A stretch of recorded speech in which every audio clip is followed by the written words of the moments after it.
Hello friends, today I'm going to tell you why you should not sleep on Duster if the four-wheel drive is off or if the automatic wheel drive is off. To understand why it shouldn't be done, let's have a look at the design of the all-wheel engagement clutch. So, what can we see here? We can see here a page of friction clutches, two packages, electromagnet, the bell itself. I've got everything disassembled, and on this example I want to tell and to show what's going on.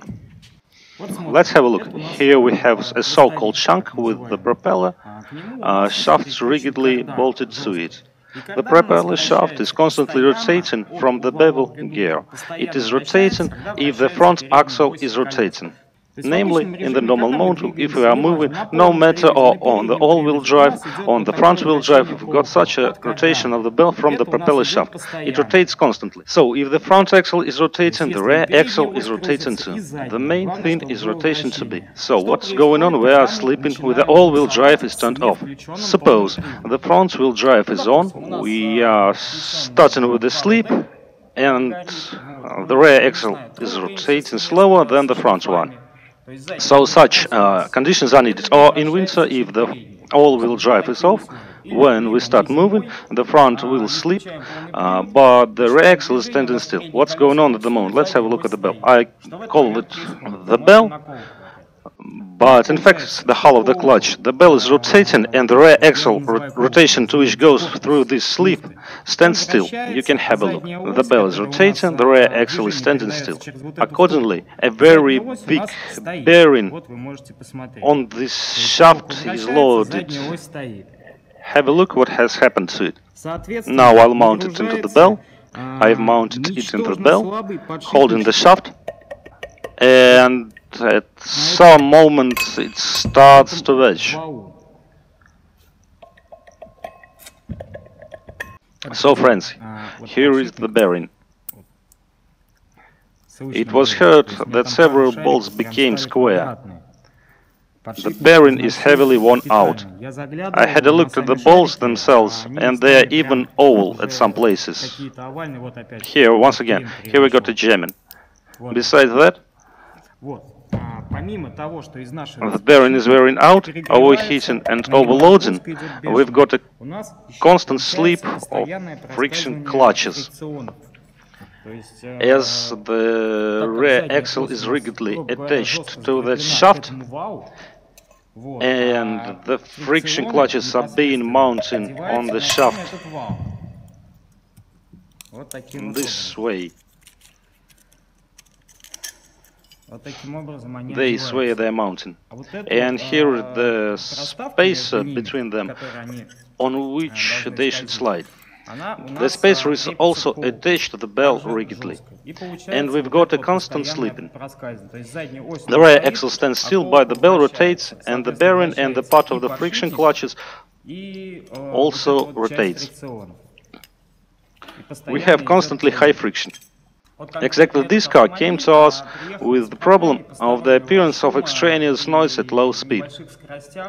And by the way, that's strange, but the problem appears only when the wheels are turned. The sound came clearly from the clutch. In addition, while I've been removing and disassembling the clutch, the bearing was clamped. The force was transmitted to the rear axle even without turning on the clutch.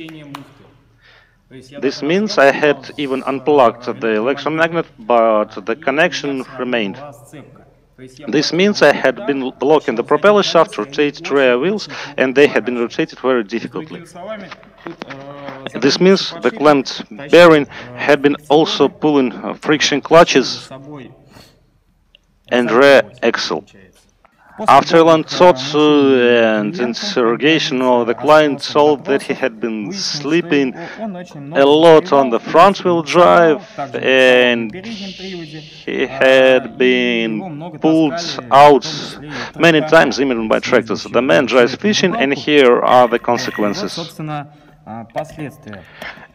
Here is the oil which was being used in the clutch. You can see its condition. It's pity the camera does not transmit the smell. The smell is indescribable. The oil had got such kind of a color and it had been burnt, of course. It's disappointing, but there is no information about the exact kind of oil needed here. But people perfuse about 150 grams of Dextron 3 into the clutch. I guess it's due to the fact that our friction clutches are very common by components and design, so an automatic gearbox. That's why I use Dextron bravely.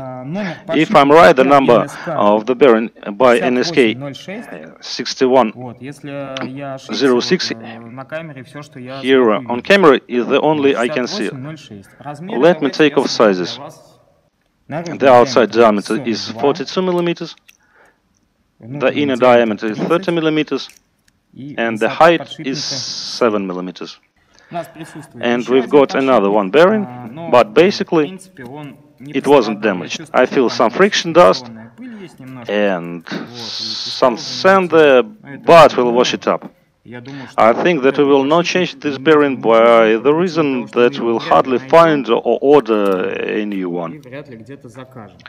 This bearing we have been already ordered. When we'll replace it, I will definitely inform about the result.